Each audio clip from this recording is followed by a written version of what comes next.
Hey Badgers, we're here with your very first State of the Union. I hope each and every one of you had an amazing holiday, a Merry Christmas to those who celebrated, and a Happy New Year. So a lot of you are probably wondering, what is the State of the Union? And what does it have to do with me? Moving forward, every few weeks, I'll be taking some time to make sure that you are fully aware on what's going on here at Busu and within the Brock community.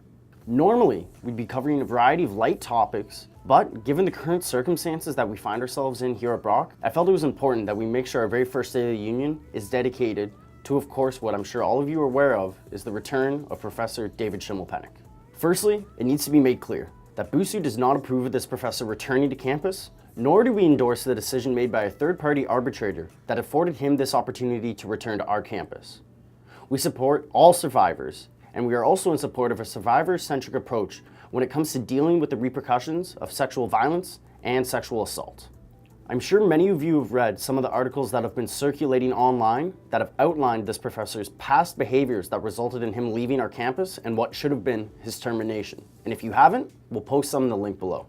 I'm sure a lot of you are wondering why the professor wasn't terminated when he was found guilty of all the charges placed against him. Well, that has to do with the collective agreement stricken between BUFA, the Brock University Faculty Association, and Brock University, which pretty much outlines that no faculty member can be terminated. Now, the sad truth is that when Professor Schimmelpenninck was an associate dean, he was a part of management.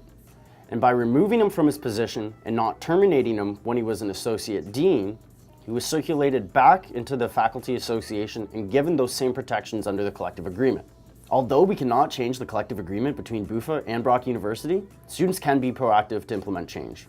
For example, we're very happy to hear that both of the courses that Schimmelpenninck was expected to teach have been canceled. This could be a result of a variety of factors, such as not meeting the threshold needed for a course to continue, whether it's personnel matters, or even a student-led petition asking him to step away from his teaching responsibilities.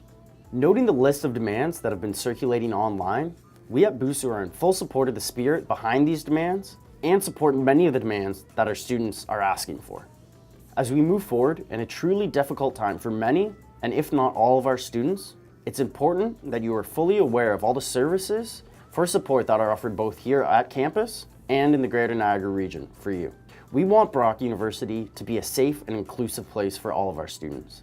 And through our collective work, we will ensure that this campus is as safe as possible.